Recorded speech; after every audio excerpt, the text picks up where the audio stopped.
Music and video together?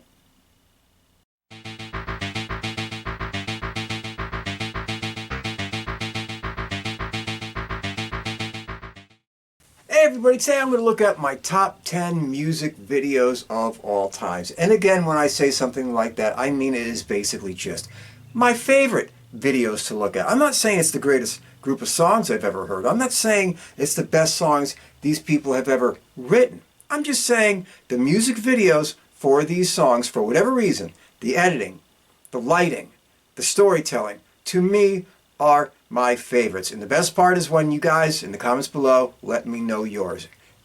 One last thing. These are numbered 1 through 10.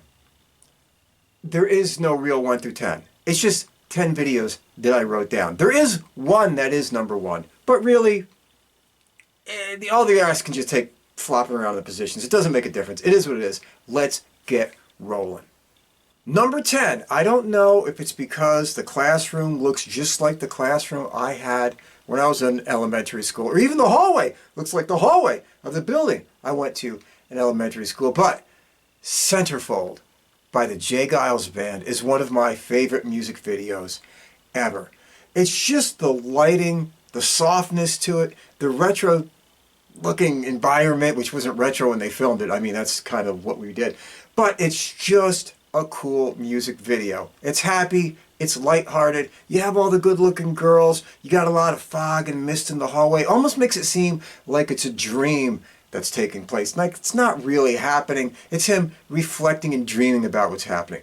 Well done, well directed, great cinematography, lighting's on point, fun, joyous vibe. What more do you want? Number 9. As soon as I say Eurythmics, everybody's going to say, oh, Sweet Dreams. No. They did another music video. Love is a Stranger. It's dark. It's disturbing. It's off-putting, which a lot of times the Eurythmics videos were. But it had that kind of style. Let's be real, folks. Back in the days, music videos from the United States all kind of had a certain look. A band on a stage, a warehouse, run with it.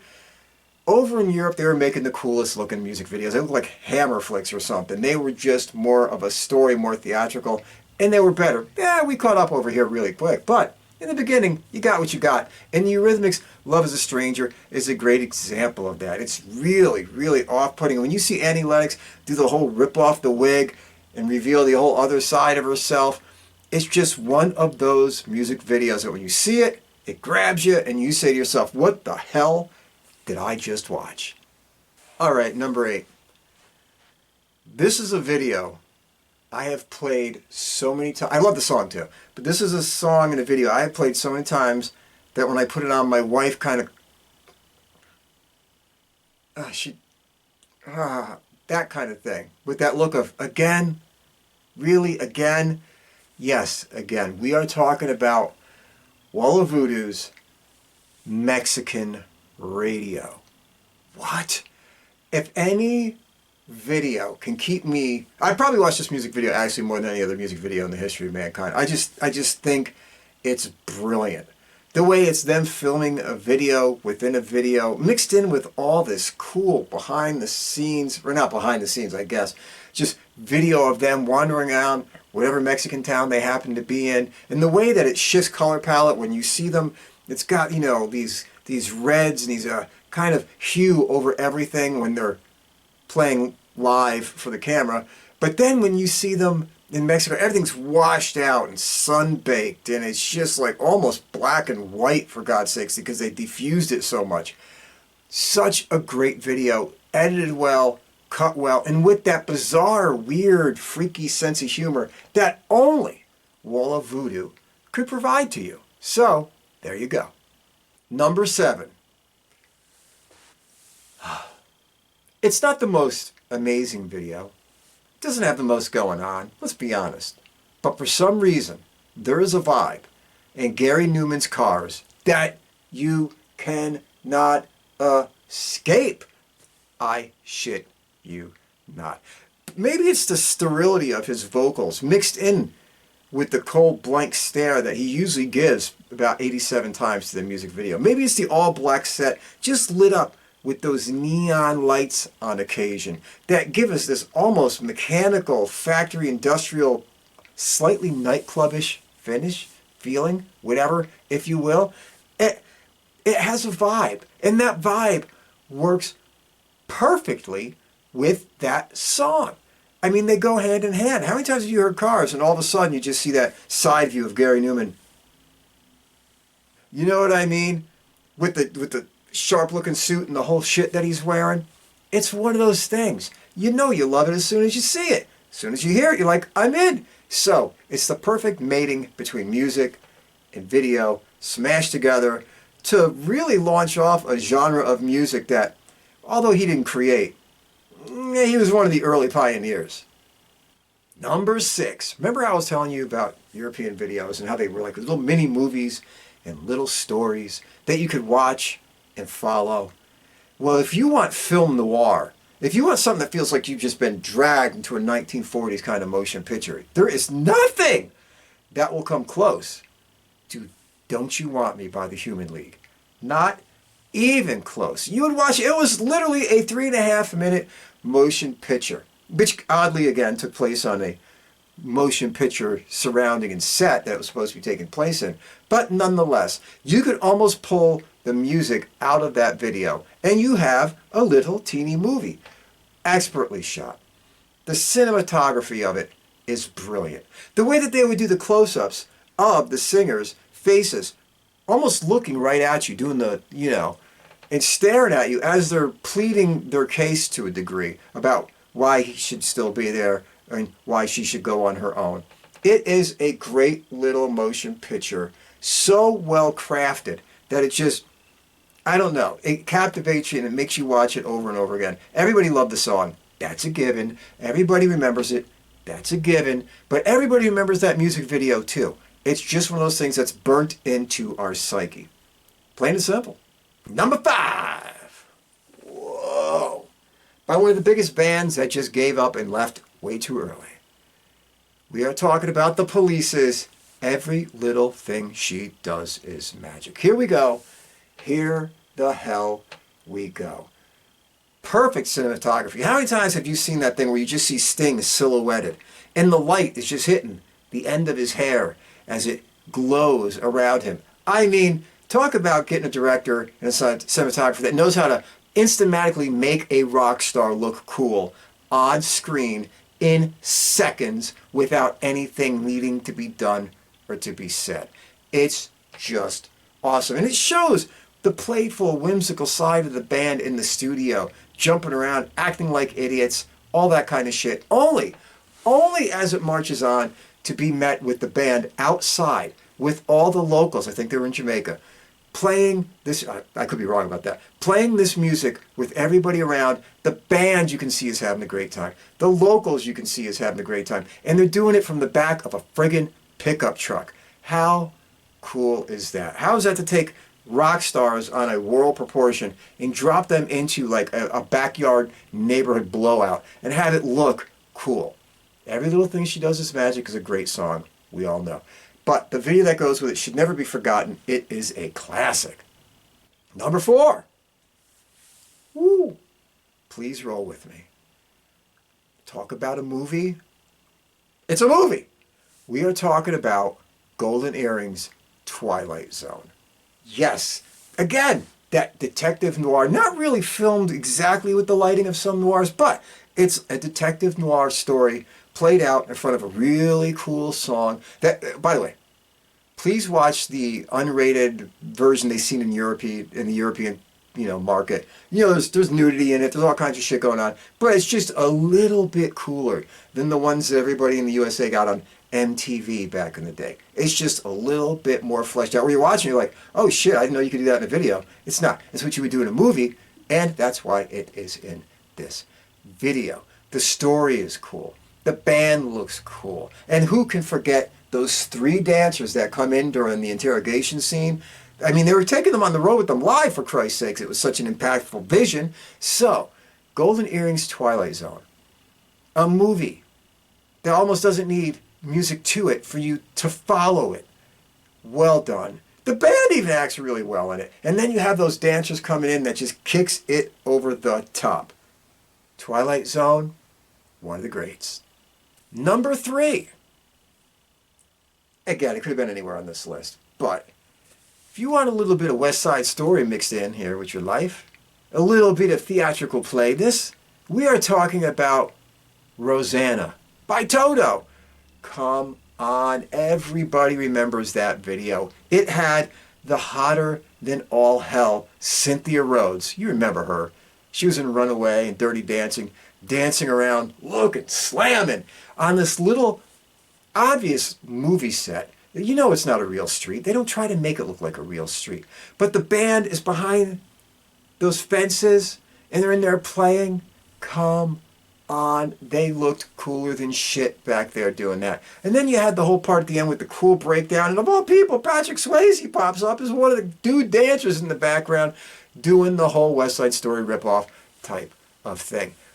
It's one of those videos that goes with the song that's married to it, that as soon as you hear the song, you think that video. You think Lukather and the boys all out there in that little part of like a playground or city lot or whatever the fuck it was supposed to be, I don't know. And it just looked awesome and it just sounded awesome. It was a great marriage of music and video, and that is just, it's the ideal that you shoot for.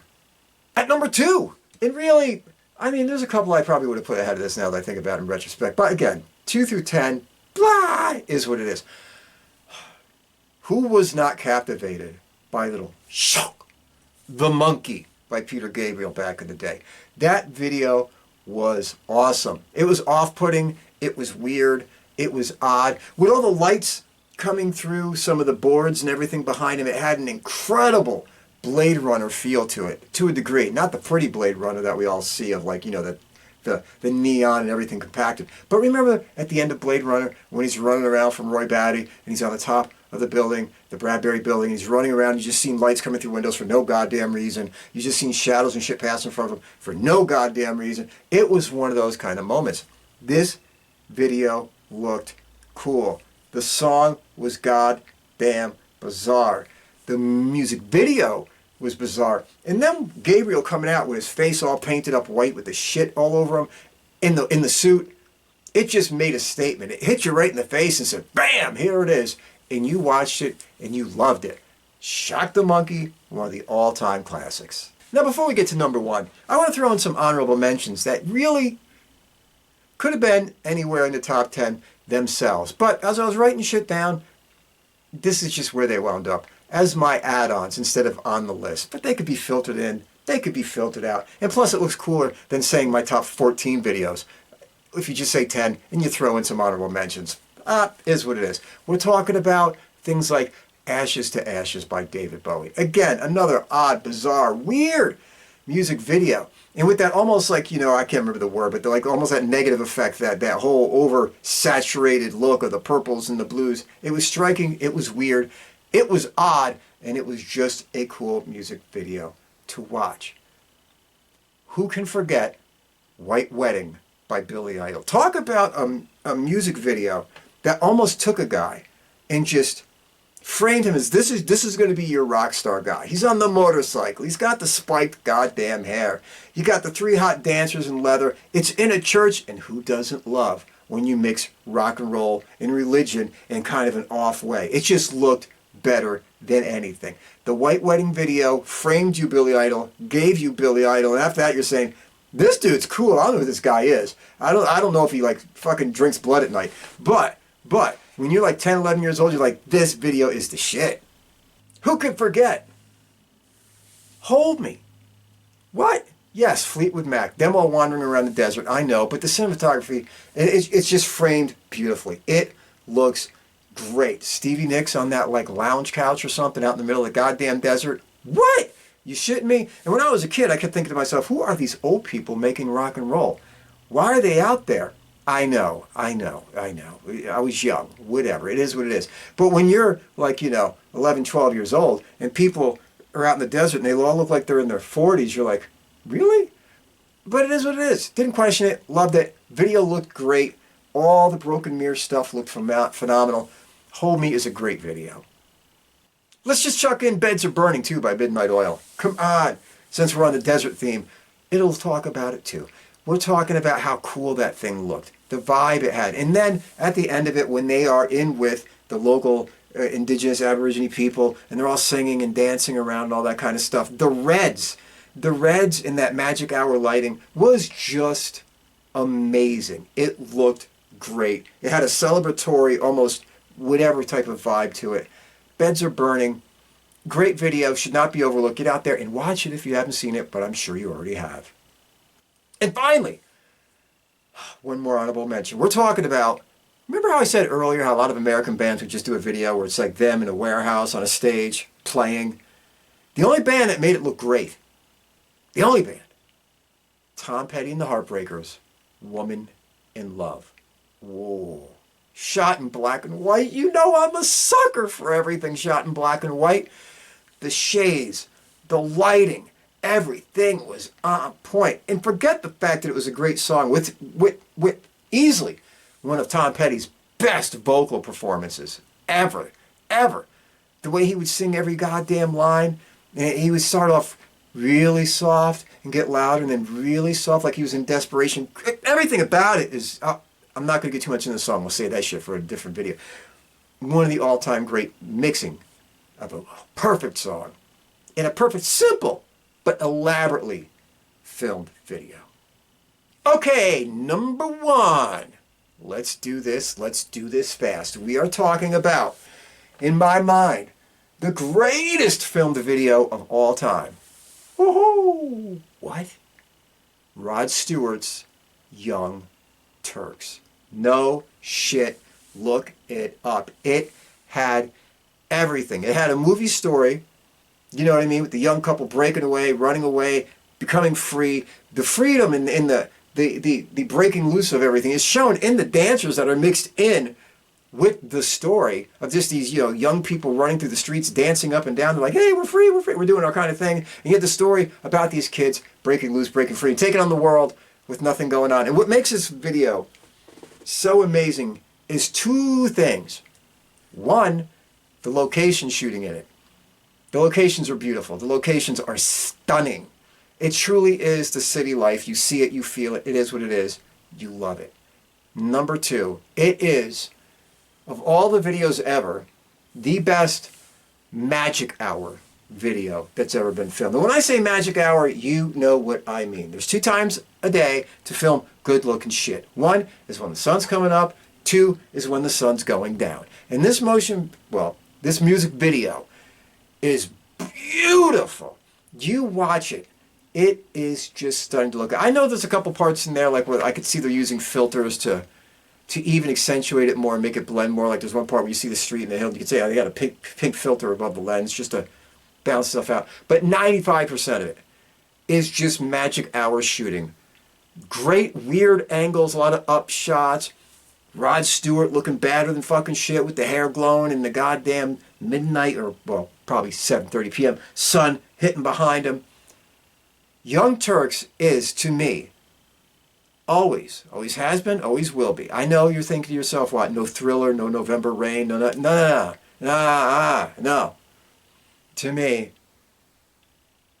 Young Turks is always the greatest filmed I always say motion picture, I'm sorry, the greatest filmed music video ever put on celluloid. I could watch it over and over and over and over and over and over and over again and be thoroughly entertained, never bored. It's a great song too. And you have the visuals of that video. What more the hell needs to be said? Okay, everybody, that's it. Please leave your list of music videos underneath this on the bottom. Put them where you want. It'll be great. We can talk about it. Everybody will talk about it. It's the point of doing this. So, be good. Take care. Stay out of trouble. Kind to a stranger. Be there for a friend. But most of all, and you know I mean most of all, don't take any bullshit from anybody. See you soon.